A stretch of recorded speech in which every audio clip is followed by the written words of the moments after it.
할렐루야. 오늘 또 이 새벽에 기도하는 자리에 나오신 여러분들을 주님의 이름으로 환영하고 축복합니다. 우리 435장, 우리 새 찬송가는 435장이고요. 옛날 찬송, 통합 찬송가는 492장입니다. 새 찬송가는 435장, 우리 통합 찬송가는 492장. 나의 영원하신 기업, 우리 찬송하면서 토요일 새벽 기도회 시작하겠습니다.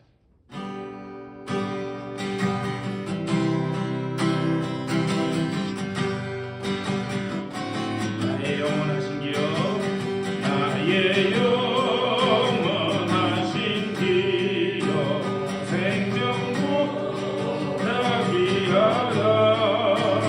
나의 갈 길 나가도록 나와 동행하소서. 주께로 가까이 주께로 가오니 나의 갈 길 나가도록 나와 동행하소서. 세상 복이 아니란과 모든 명예 버리고 험한 길을 가는 동안 나와 동행하소서. 주께로 가까이 주께로 가오니 나의 갈 길 나가도록 나와 동행하소서. 어른 골짝 지나가며 험한 나라 건너서 정육 눈에 이르도록 나와 동행하소서. 주께로 가까이 주께로 가오니 나의 갈 길 나가도록 나와 동행. 주께로 가까이 주께로 가까이 주께로 가오니 나의 갈 길 나가도록 나와 동행하. 주께로 가까이 주께로 가까이 주께로 가오니 나의 갈 길 나가도록 나와 우리 그대로 다 같이 한 목소리로 기도하겠습니다. 하늘의 은혜를 사모하는 마음 가지고 주여 오늘 이곳에 성령으로 함께하여 주시옵소서. 다 같이 기도하며 나아가겠습니다. 주님의 크신 은혜를 감사드립니다. 아버지 오늘 이 아침에도 저희들 불러주시고 주님 앞에 나와 기도하며 아버지 주님 아침을 함께하시니 감사드립니다. 우리가 드립니다. 아버지 이 기도의 자리에 함께하여 주시고 아버지 정말 온전히 주님께서 예비하신 그 놀라운 은혜를 받고 돌아가는 아버지 귀한 아침 될 수 있도록 인도하여 주시옵소서. 주님의 은혜 안에 기울며 아버지는 그 주님의 은혜 안에서 세임을 얻고 아버지는 우리의 은혜가 주님 기뻐하시는 분으로 다성을 나아가는 우리 모두가 될 수 있도록 주여 잡아주시고 인도하여 주시옵소서.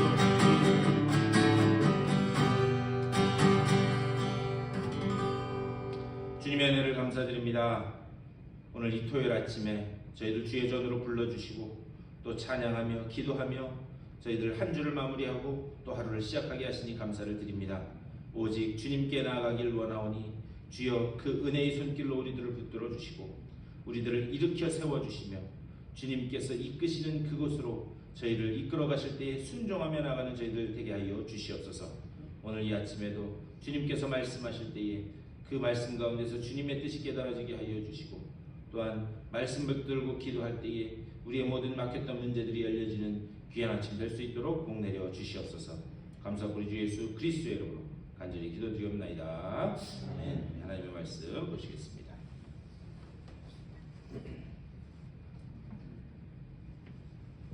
열왕기상 13장 말씀 오늘 보실 텐데요. 열왕기상 13장 1절에서 10절 말씀까지 보시겠습니다. 열왕기상 13장 1절에서 10절까지의 말씀 우리 한 절씩 교독하시겠습니다. 보라, 그때에 하나님의 사람이 여호와의 말씀으로 말미암아 유다에서부터 베델에 이르니 마침 여로보암이 제단 곁에 서서 분향하는지라.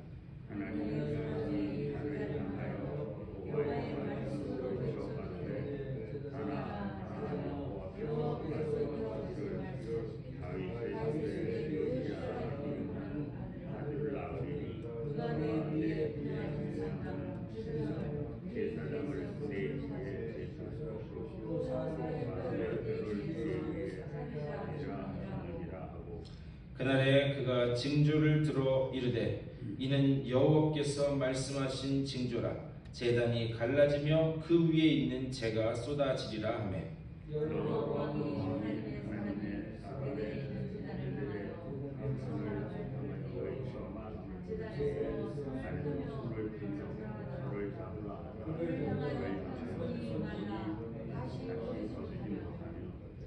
하나님의 사람이 여호와의 말씀으로 보인 징조대로 제단이 갈라지며 재가 제단에 쏟아진지라.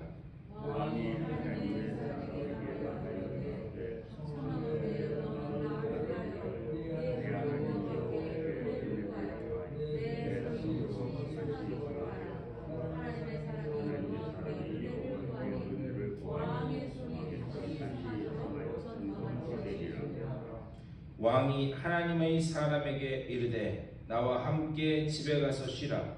내가 네게 몸을 예물을 주리라. 네게 예물을 주리라.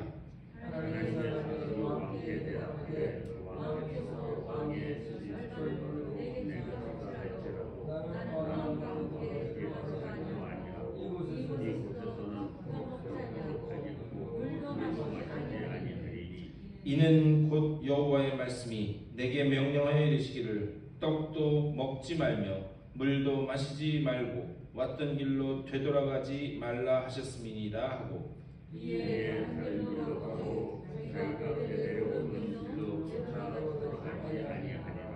아멘. 이 말씀 가지고 또 말씀 나누도록 하겠습니다. 먼저 이따가 기도하실 때요, 우리 특별히 최철자 원사님 위해서 좀 기도해 주셨으면 좋겠어요. 새벽에 저한테 연락이 왔어요. 그래서 봤더니 새벽에 주무시다가 침대에서 떨어지셨대요. 그런데 어깨랑 지금 이 가슴 여기가 너무 아픈데 지금 그렇다고, 그래서 오늘 새벽에도 못 나오실 것 같다고 연락이 오셨더라고요. 여러분 특별히 이따가 기도하실 때 다른 건 괜찮은데 뼈 상하지 않게 해달라고, 뼈 상하지 않게 해달라고 여러분 같이 좀 해주셨으면 좋겠습니다. 또 우리 또 아픈 분들 계속 있는데 아픈 분들 위해서도 좀 기도해 주시고, 저도 개인적으로 부탁하면 저희 집사람이 여기가 지금 이렇게 부었거든요. 근데 이게 지금 며칠이 됐어요. 그래서 오늘 아침에 이제 새벽기도 끝나고 치과를 급하게 예약해서 가야 되는데 이게 치아 통증도 아니고 잇몸도 안 아픈데 여기가 이렇게 부어가지고, 그런데 좀 기도 좀 해주셨으면 좋겠습니다. 아픈 분들 위해서 좀 계속 기도해 주셨으면 좋겠습니다. 하나님이 기도하시면 들으실 줄 믿습니다. 네. 우리 어제 12장 마지막 부분을 봤어요. 12장 마지막 부분을 보면서 여로보암이 건축하고 여로보암이 이 북이스라엘이라고 하는 나라를 만들어서 그 정권 초기부터 한 게 뭐냐? 건축하고.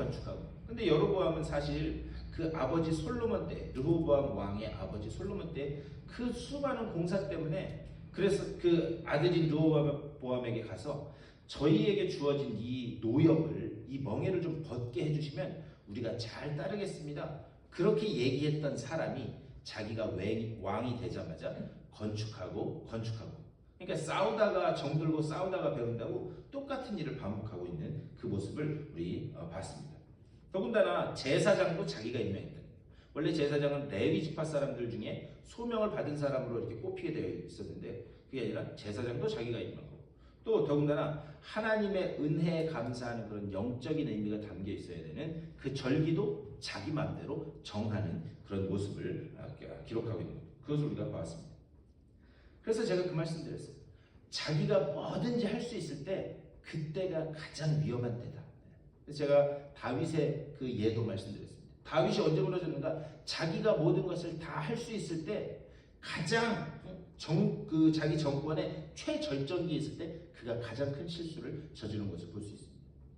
또 예수님에게도요. 예수님이 금식하시고 나오셨을 때 거기 그 시험 중에 하나가 뭐였느냐? 이 돌들로 뭘 만들어라? 떡덩이를 만들어봐라. 이 돌들로 떡덩이를 만들어봐라. 그런데 그게 왜 예수님에게 시험이 될 수 있었는가? 예수님은 그것을 할 수 있었기 때문에 그게 시험이었던 거예요. 여러분 한번 가만히 생각해 보세요. 저한테 이 돌들로 떡을 만들어라. 저는 어차피 못해요. 저는 못하니까 그건 시험거리도 안 돼요. 그런데 예수님은 하실 수 있기 때문에 이 돌들로 떡을 만들어라. 그게 예수님께 시험이 될 수 있었다라고 하는 사실입니다.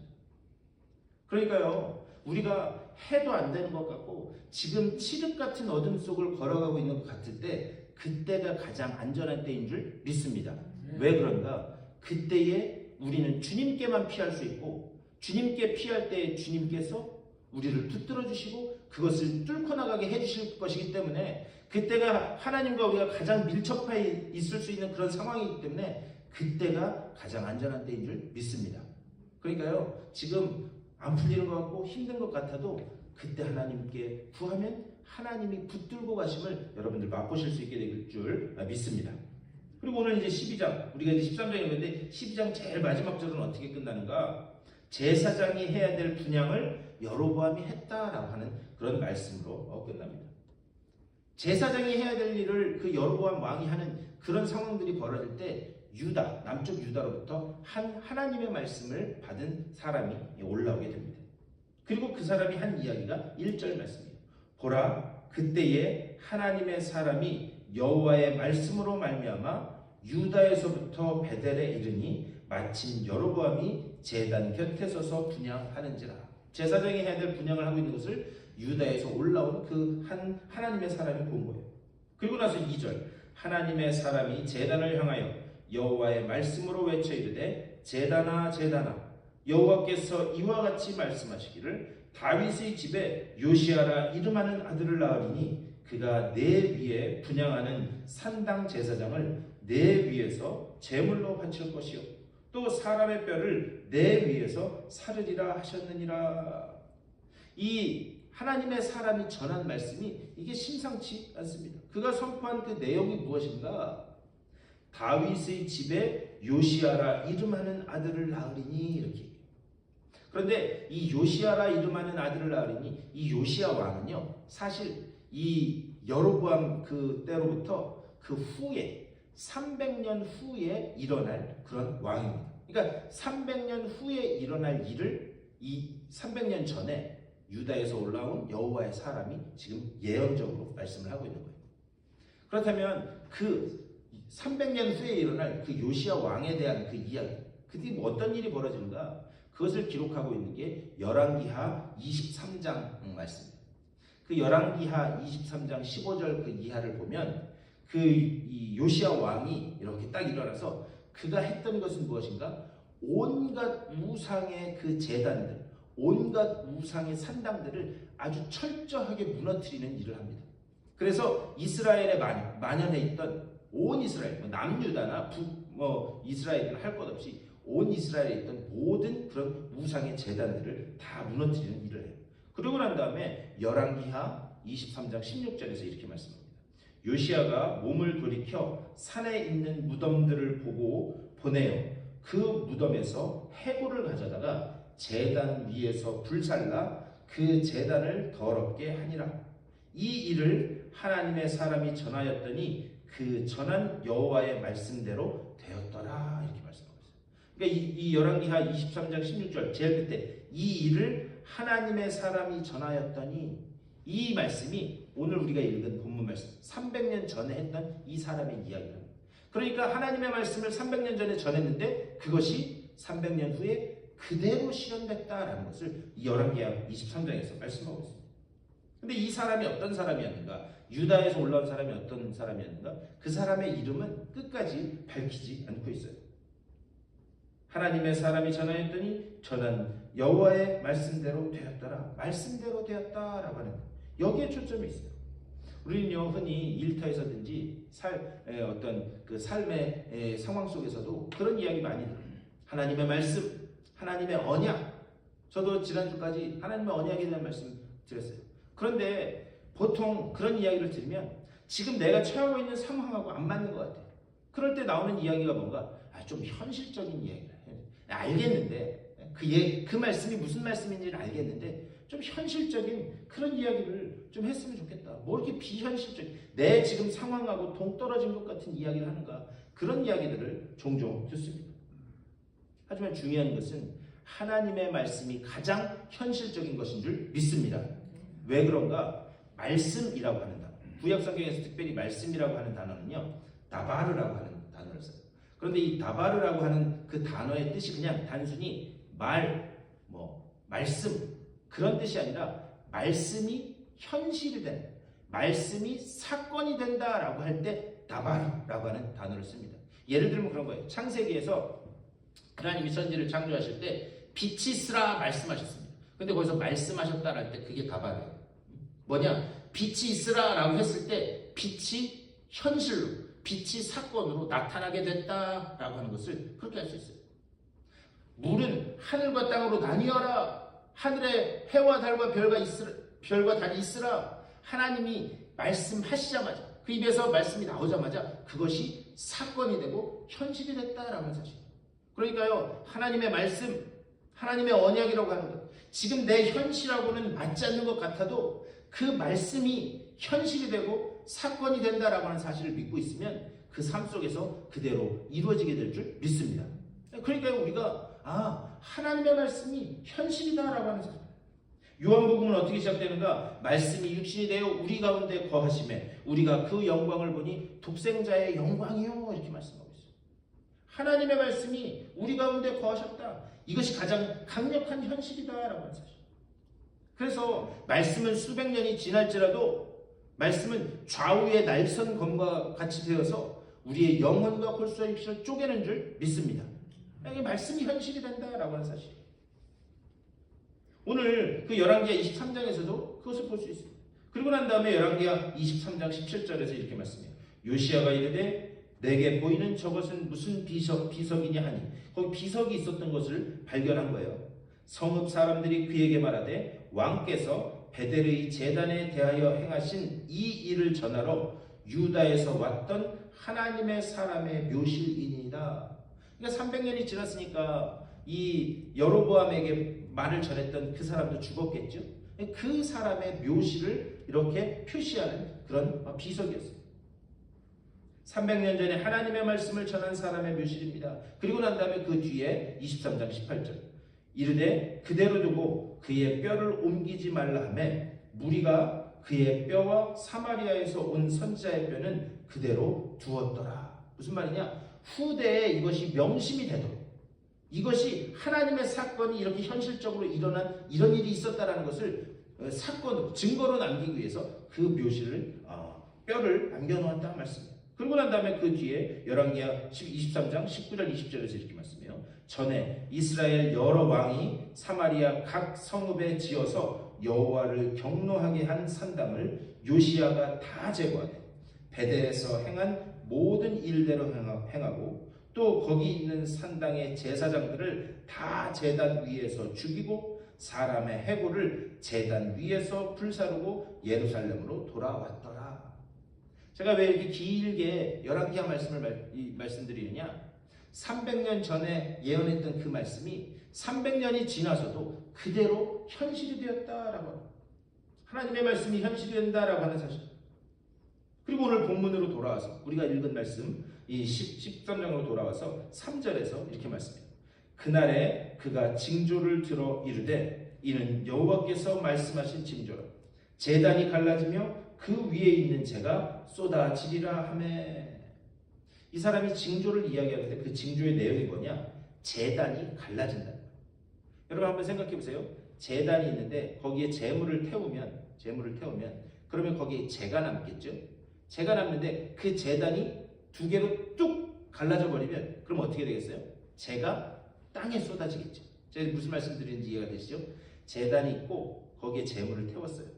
그러면 이제 거기 재가 남습니다. 그러면 이 제단이 딱 갈라지게 되면 그 재는 밑으로 쏟아질 수밖에 없어요. 근데 레위기 율법을 보면 이 제단 위에서 불살라진 그 이 제물의 재도 따로 모아서 어떤 장소에 보관하도록 이 제사법이 그렇게 되어 있었습니다. 그런데 그 재가 땅에 떨어진다라고 하는 것, 그거는 신성모독을 이야기하는 거예요. 그 이 레위기 이 제사법에 따라 결국 이 징조가 이야기하는 것은 무엇인가? 제사를 직접 행하는 이 여로보암의 만행, 이것은 무엇이다? 신성모독, 하나님의 이름을 욕되게 하는 일이다. 그것을 지금 이야기하고 있는 거예요. 그래서 그 하나님의 이름을 욕되게 한 그 사람은 반드시 죽을 수밖에 없다. 그러자 4절에서 이렇게 말씀합니다. 여로보암 왕이 하나님의 사람이 베델에 있는 제단을 향하여 외쳐 말함을 들을 때에 제단에서 손을 펴며 그를 잡으라 하더라. 무슨 말이냐? 지금 여호와 이 제단 옆에 서서 그 유다에서 올라온 사람이 이런 징조와 불길한 일들을 계속 이야기하는 거예요. 그런데 그 모든 이야기를 여로보암이 옆에서 듣고 있었던 겁니다.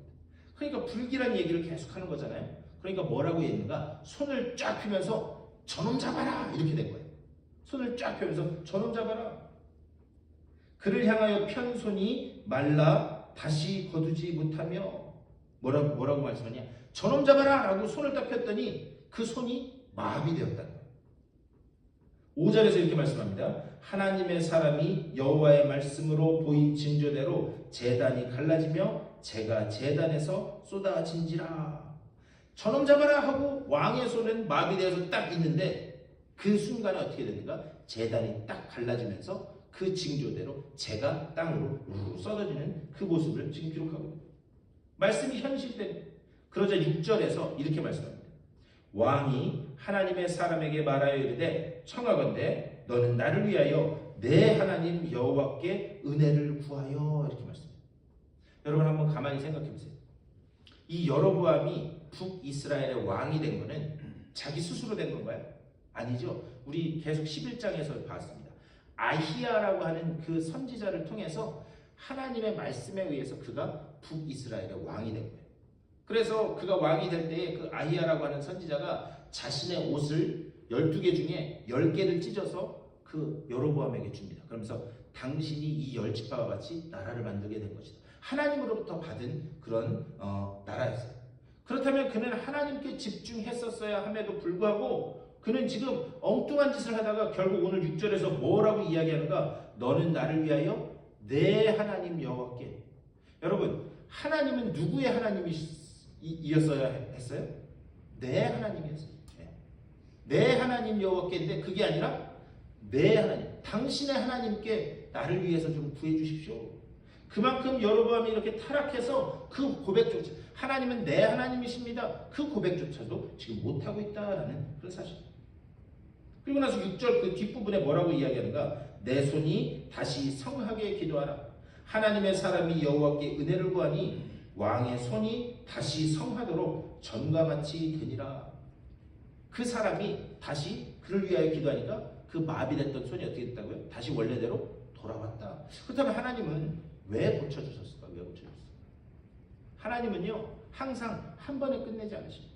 하나님은 어떤 하나님이냐? 꼭 기회를 다시 한번 주세요. 문제는 뭐냐? 우리가 그 기회를 붙잡느냐 붙잡지 못하는 거예요. 여로보암이 결국 어떻게 하는가? 그 기회를 붙잡지 못하게 됩니다. 오늘 이 말씀을 이렇게 보면서 과연 우리는 어떤가? 우리는 이 여로보암의 문제는 우리가 매일매일의 일상 속에서 내몰리는 그런 갈등과 현실이 아닌가? 우상숭배라고 하는 게 뭐 대단한 게 아니에요. 우리가 오롯이 하나님 앞에 집중하지 못하는 것, 그것을 하나님의 말씀은 그것이 우상숭배다 말씀합니다. 여러분 솔로몬도 보면은요, 솔로몬도 하나님이라고 하는 그 신앙도 갖고 있었어요. 반면에 그는 뭐냐? 이방의 우상이라고 하는 그 문화에도, 그러니까 양다리를 걸치고 있었어요. 하나님은, 우리 하나님은 어떤 분인가? 전부를 원하시는 분이기 때문에 내가 오롯이 그분께 집중하지 못하게 되면 그것은 다 우상숭배가 된다. 우리의 삶 속에서도 과연 우리가 오롯이 하나님께만 집중하고 있는가? 오늘 말씀을 통해서 우리가 한번 생각해 봐야 될 문제입니다. 매일매일 일상에서 부딪히는 그 갈등 앞에서 우리가 정신 차리고 하나님께만 집중해야 될 줄 믿습니다. 하나님께만 집중하고 그리고 그 말씀만 붙들고 나아가면 말씀이 현실이 되는, 말씀이 사건이 되는 그 놀라운 은혜를 여러분의 삶 속에서 반드시 맛보게 되실 줄 믿습니다. 오늘도 이 말씀 생각하면서 기도할 때 하나님이 약속하신 말씀, 이 말씀 붙들고 기도합니다. 이 말씀이 내 삶 속에서 사건으로 일어나는 것을 내가 볼 수 있도록 주여 나를 인도하여 주시옵소서. 이렇게 말씀 붙잡고 기도하셔서 오늘도 여러분의 삶 속에서 말씀이 사건되는 귀한 역사를 맛보시기를 주님의 이름으로 간절히 축원합니다. 다 같이 기도하겠습니다. 아까 말씀드린 것처럼 아픈 분들을 위해서 또 여러분들의 개인적인 기도의 제목들을 놓고 교회를 위해서 받은 은혜를 사모하는 하나님의 그 말씀을 사모하는 마음 가지고 기도하고 여러분의 삶의 자리로 돌아가시도록 하겠습니다. 다 같이 한 목소리로 기도하며 나가겠습니다. 주님의 크신 사랑과 은혜를 감사드립니다. 아버지, 오늘 이 아침에도 말씀이 현실이 되는, 말씀이 사건이 되는 아버지의 말씀을 나눴습니다. 아버지와 말씀이 단순히 수천 년 전에 그냥 기록되었던 그런 글이 아니라 아버지 정말 오늘도 여전히 살아있어서 우리의 삶 속에서 역사하시는 말씀인 줄 믿사오니 아버지여, 이 말씀 붙들고 기도할 때에 그 말씀이 사건이 되고 현실이 되니 아버지 우리 삶 속에서 체험될 수 있도록 인도하여 주시옵소서. 아버지 정말 주님께서 빛의 치유의 빛을 비춰주신다 약속해 주셨사오니 아픈 분들이 말씀 붙잡고 기도할 때에 아버지 정말 주님의 그 치유의 빛으로 병이 나아지는 귀한 역사를 맛보게 하여 주시고 아버지여, 답답하고 앞이 보이지 않는 현실 가운데서도 내가 너희에게 생명과 진리와 길이 되리라 약속해 주셨사오니 아버지 정말 그 약속 붙들고 기도하는 주님께서 우리의 길이 되시고 생명이 되시고 진리가 되심을 맛보는 아버지 정말 이들의 삶이 될 수 있도록 인도하여 주시옵소서. 특별히 육체의 질병으로 고통받는 이들이 있습니다. 아버지 정말 지금 낙상하는 최원사님도 주님 붙잡아 주시고